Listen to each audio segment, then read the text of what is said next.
Aujourd'hui, comme promis la semaine dernière, je vais vous présenter les sorties d'animes en juillet 2024. Bon, tenez-vous bien parce qu'il y a quand même plus de 50 animés qui vont sortir ce mois-ci. Donc sortez vos bloc-notes parce qu'il y a beaucoup de choses à noter. Bref, comme d'habitude, l'introduction finie, c'est parti pour les sorties d'animes en juillet 2024. Aux côtés de Kana Arima et Memcho, c'est après des heures d'entraînement intensif et beaucoup de stress que Ruby a finalement eu l'occasion de se produire sur scène, pour la première fois lors du Japan Idol Fest, en tant que danseuse des nouvelles Bikomachi, un groupe directement inspiré de celui dont Ai était la meneuse par le passé. Pendant ce temps, Aquamarine et Akane Kurokawa se voient proposer un rôle pour l'adaptation théâtrale du célèbre manga Tokyo Blade, une œuvre extrêmement populaire avec plus de 50 millions d'exemplaires en circulation. Un travail qui promet d'être plus exigeant que jamais, puisque réalisé en collaboration avec la fameuse troupe La Lalai. De plus, comme si le fait d'adapter une œuvre papier au théâtre n'était pas déjà suffisamment difficile, des rivalités seront aussi de la partie, puisque Kana aura également un rôle dans la pièce, de quoi relancer son conflit avec Akane, qui de l'ex-enfant prodige ou de la travailleuse acharnée enflammera le plus les planches. Sous le regard intéressé d'Aqua, l'heure de la confrontation a sonné. Oshinoko saison 2 est sorti le 3 juillet sur ADN. Oui, je dis bien est sorti parce que quand cette vidéo va sortir, l'animé aura déjà commencé. Je vous avoue que dans l'une de mes vidéos, j'avais déjà parlé d'Oshinoko saison 2, mais je vais vous redonner mon avis. On va pas se mentir, la saison 1 de Oshinoko a été un vrai succès, donc on ne pouvait qu'attendre la suite. Je pense qu'on est assez safe pour dire que la saison 2 ne risque pas de nous décevoir, et en plus c'est toujours le même studio d'animation qui s'en occupe, c'est-à-dire de Gakobo. Petit rappel, pour le premier épisode de Oshinoko saison 1, on a eu le droit à un épisode de 1h30, et malheureusement pour la saison 2, c'est pas du tout ça. Bref, en tout cas super content que la saison 2 sorte, et je peux vous dire que je vais aller voir ça dès ce soir. 6 années se sont écoulées depuis la disparition de Bam, qui a été retenu captif tout ce temps par le Fugue, une organisation criminelle active dans la tour. Sous la supervision de Jinsung, ce dernier s'est entraîné sans relâche pour développer et maîtriser ses pouvoirs, toujours avec l'objectif en tête de retrouver sa meilleure amie qui l'a pourtant trahi. Sous la nouvelle identité de Ji ou Viol Grace, Bam retourne au cœur de la tour pour en reprendre l'ascension. De nouvelles épreuves l'attendent, et de nombreux nouveaux personnages vont également faire leur apparition. Tower of God saison 2 sortira le 7 juillet prochain sur Crunchyroll. Je sais que la saison 1 a plu à un grand nombre d'entre vous, et je pense que la saison 2 va en ravir plus d'un. Bon, après, faut quand même que je vous parle d'un truc. Malheureusement, c'est plus le même studio d'animation qui s'en occupe. Maintenant, c'est The Hunter Studio qui s'en occupe. En tout cas, au vu du trailer, ça a l'air d'être pas mal. Après, faut pas oublier que ça reste un trailer. Bref, en tout cas, quand le premier épisode sera sorti, n'hésitez pas à venir dans la rubrique commentaires et à me dire ce que vous en avez pensé. Après avoir vaincu le dragon noir de l'Apocalypse, Acnologia, et mis fin au sombre dessein du mage noir Zélef, la guilde Fairy Tail est devenue plus populaire que jamais. Toutefois, à peine leur adversaire mis hors d'état de nuire, la plus puissante guilde de Fior entame une nouvelle aventure en se rendant sur le continent de Giltena. Afin d'entamer la célèbre quête de 100 ans qu'aucun mage n'a réussi à achever au cours du dernier siècle. Natsu, Lucy, Gray, Erza et Wendy, toujours accompagnés de Happy et Carla, parviendront-ils à mener à bien cette périlleuse mission devant laquelle même le plus puissant mage de l'Ouest, Gildarts Clive, n'a pas eu d'autre choix que d'abandonner. Au cours de leur périple, les mages de Fairy Tail devront faire face aux mystérieux 5 dragons divins, réputés capables de tenir tête à Acnologia. Pendant ce temps, une nouvelle recrue rejoint les rangs de Fairy Tail, Tuka, une jeune fille mystérieuse qui semble cacher en elle bien plus de choses qu'elle ne veut bien laisser paraître. Bientôt, Natsu et son équipe découvriront que la quête de 100 ans n'est pas le seul défi qu'ils auront à relever. Fairy Tail, la quête de 100 ans sortira le 7 juillet prochain sur ADN. Le studio d'animation qui s'en occupe c'est JC Staff et ils ont déjà travaillé sur Food Wars, One Punch Man saison 2, Saiki Kuzuo et j'en passe. Bref, en tout cas j'espère que la suite directe de l'animé va mettre un peu plus de lumière sur cette œuvre. Parce que oui, Fairy Tail c'est bien. J'en profite pour faire une petite pause dans cette vidéo pour vous inviter à vous abonner, activer la cloche pour rester averti des prochaines sorties vidéo, à commenter et à liker, ça aide à développer la chaîne. Du haut de ses 8 ans, le destin d'Ojo Tokiyuki, héritier direct du shogunat Kamakura, semblait tout tracé. Mais suite à l'insurrection de Takoji Ashikaga, l'un des principaux opposants à sa famille, le jeune garçon a tout perdu, des plus proches partisans de son clan, tous massacrés jusqu'au dernier, en passant par les terres qui lui appartenaient. Seul et pourchassé par les nouveaux dirigeants de la région, il est secouru de justesse par un prêtre qui l'aide à prendre la fuite. Dernier survivant de sa lignée et fugitif le plus recherché de la région, Tokiyuki ne perd cependant pas espoir. Pour récupérer ses biens et redorer le blason du clan Kamakura, il compte recruter de nouveaux adeptes avant de se lancer à la reconquête du trône. Pour arriver à ses fins, il peut compter sur un atout de taille, son incroyable capacité à fuir dans n'importe quelle circonstance. L'histoire mouvementée de l'insatiable prince samouraï commence maintenant. The Elusive Samurai sortira le 6 juillet prochain et malheureusement on n'a aucune information niveau plateforme. Le studio Clover est à l'animation et je pense que j'ai pas besoin de vous les présenter mais je vais le faire quand même. Pour n'en citer que 3, ils ont déjà travaillé sur Spy Family, Oremiya ou encore Promise Neverland. Bon, en tout cas l'animé a l'air bien sympa mais maintenant il n'y a plus qu'à attendre. Employé dans un centre de bien-être et de remise en forme, Naoe Tomohatsu a pour mission de soulager ses patients de leurs douleurs quotidiennes. Un jour, tandis qu'il s'apprête à rentrer chez lui après sa journée de travail, il voit débarquer une cliente pour le moins étrange. Oreilles pointues, yeux verts émeraude, la jeune femme a tout l'air d'être une elfe, avec un évident problème de surpoids. Bingo, sa nouvelle patiente se nomme Elfuda et s'avère être coincée dans notre monde en raison de sa forte corpulence. En effet, après avoir goûté à la malbouffe terrestre, celle-ci est tout simplement simplement devenu accro aux frites et ne parvient pas à réprimer sa terrible envie d'en consommer. Bien que doté d'un sale caractère et d'une mauvaise foi comme on en voit peu, l'elfe est venu chercher de l'aide pour reprendre sa vie en main. Naoe est-il capable de l'aider à perdre du poids et à ne pas en reprendre ensuite? L'heure de la remise en forme a sonné. 50 nuances de gras sortira le 6 juillet prochain avec 14 épisodes de prévus que vous pourrez retrouver sur ADN. Le studio d'animation qui s'en occupe, c'est le studio Elias, et malheureusement, je peux vous dire qu'ils ont pas fait grand chose. Je vais quand même vous en citer un en français, Séduit par ma meilleure amie. Voilà, je sais pas si vous connaissez. Je pense que ça va être un animé bien marrant, après ça risque de partir en couille parce qu'il y a quand même notifié Ichi. Après, il y a juste à voir l'image de présentation de l'animé, hein, quand même, voilà.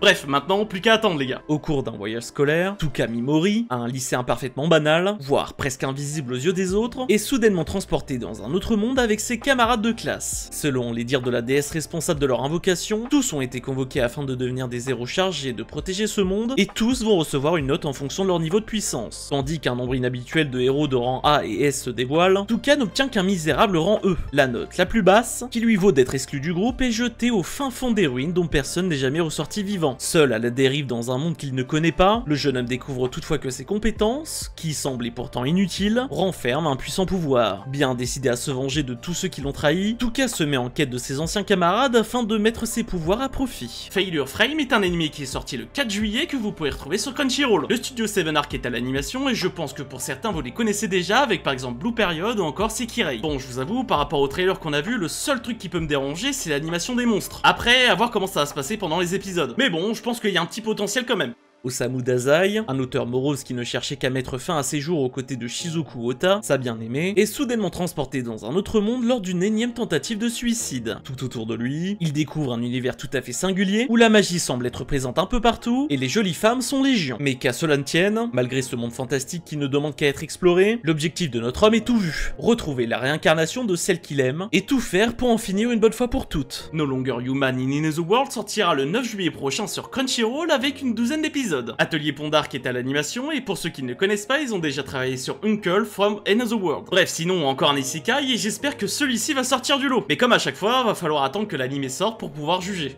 Depuis qu'une tentative d'assassinat a été perpétrée contre la princesse Lindbergh, le royaume de Clay est en proie à une grave crise. Tout autour de lui, les pays voisins observent la situation tels des vautours et attendent le moment opportun pour passer à l'action, prêts à récupérer la plus grosse part du butin si un conflit important venait à se déclarer. Mais alors que le royaume est sur le point de basculer, il y a une personne qui ignore toute la situation. Noor, un jeune homme originaire des montagnes, qui s'est entraîné pendant plus d'une décennie pour enfin devenir un aventurier digne de ce nom. Malgré ses compétences qu'il pense être inutiles, telles que la capacité à parer des milliers d'épées en un seul coup, Noor jouit d'une volonté sans faille et a toujours travaillé dur pour atteindre ses objectifs. Notre héros parviendra-t-il à réaliser son rêve? Quelle place occupera-t-il dans les différentes luttes qui entourent le royaume de Clace? Une chose est sûre, sa grande aventure ne fait que commencer. I Parry Everything est un anime qui est sorti le 4 juillet que vous pourrez retrouver sur ADN. Il est animé par le studio OLM qui a déjà travaillé sur pas mal de projets Pokémon ou encore les carnets de l'apothicaire. Donc je pense que ça peut ressortir quelque chose de pas mal. Bref, je vous avoue, j'ai pas grand chose à dire sur celui-ci, donc passons à la suite. Suite au mariage de son père, Yuta Samura fait la rencontre de Saki Ayase, sa nouvelle demi-sœur qui s'avère aussi être la plus jolie fille de son école. Très vite, les deux adolescents se font une promesse, pour le bien de leurs parents et de leur propre stabilité, ils feront en sorte de ne pas être trop proches l'un de l'autre, de ne pas se contrarier au quotidien, tout en essayant de conserver une relation amicale. Seulement, rien de tout cela n'est très évident. Saki, qui n'a connu rien d'autre que la solitude, ne sait pas comment compter sur les autres, tandis que Yuta n'arrive pas à juger comment il doit se comporter avec elle. Peu à peu, le duo apprend les bases du vivre ensemble en tant que demi-frères et sœurs, jusqu'au jour où ils cessent d'être des étrangers l'un pour l'autre. Days with My Stepsister est un anime qui est sorti le 4 juillet avec 12 épisodes de prévus que vous pouvez retrouver sur Crunchyroll. Le studio Dean est à l'animation et oui, vous les connaissez déjà avec Log Horizon ou encore Konosuba et j'en passe. Bref, en réalité, pas grand chose à dire sur l'anime étant donné que je tourne la vidéo avant la sortie de cet anime, du coup n'hésitez pas à me dire votre avis dans les commentaires. Bref les gars, vous commencez à me connaître, je vous ai présenté quelques animés en profondeur avec les synopsis, etc. Maintenant on va passer au titre, à la date et aux plateformes. Donc accrochez-vous bien et si vous avez pas le temps de tout retenir, n'hésitez pas à aller voir dans la description. Du coup, on a Monogatari Série Off et Monster Season le 6 juillet sur Crunchyroll, Pour Last Crusade of the Rise of the New World saison 2 le 10 juillet sur Crunchyroll, The Café Terrace etc. est sorti le 4 juillet sur Crunchyroll, Nier Automata partie 2 sortira le 5 juillet sur Crunchyroll, Shy saison 2 qui est sorti le 1er juillet sur Crunchyroll, Sengoku Yuko partie 2 que j'ai déjà présenté le 17 juillet sur Crunchyroll, Wisteria When Dance World le 7 juillet sur Crunchyroll, My Dear Friends no Kotan le 7 juillet sur ADN, après on a Atri My Dear's Moments le 13 13 juillet sur Crunchyroll, le retour de notre bon vieux Goldorak le 5 juillet, Senpai is Otokonoko qui est sorti le 4 juillet sur Crunchyroll, Why Does Nobody Remember Me in This World qui sortira le 13 juillet sur Crunchyroll, ouais pour celui-ci j'ai galéré,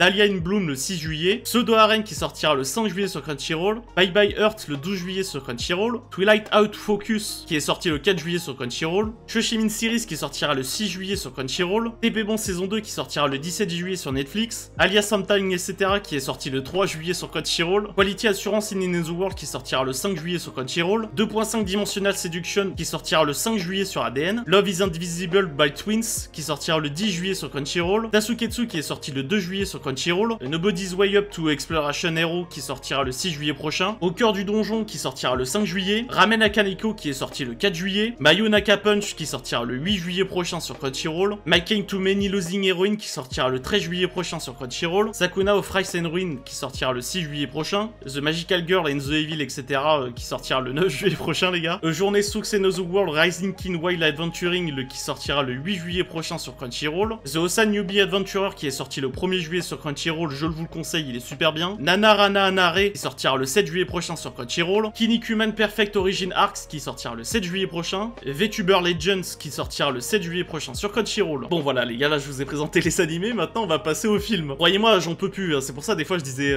nanani nanana là. Allez, casse-moi pas les couilles avec ton titre trop long. Du coup, on a l'Imaginaire qui sortira le 5 juillet sur Netflix, Anzu Chat Fantôme qui sortira courant juillet au Japon, mais malheureusement aucune date en France, Mononoke Karakasa le 26 juillet au Japon, malheureusement, désolé les frérots pour la France, Yamato Yo et bah vous savez lire le reste qui sortira le 19 juillet au Japon, Tutopuri, mon titre est trop long qui sortira le 19 juillet au Japon. Voilà pour les sorties d'animes en juillet 2024. Là, je vous ai donné énormément d'informations, donc n'hésitez pas à les voir en description, tout est noté, date, sortie, etc. Bref, en tout cas, j'espère que la vidéo vous a plu, et comme d'habitude, on se retrouve vendredi prochain à 16h, c'était Mathieu. Ciao ciao.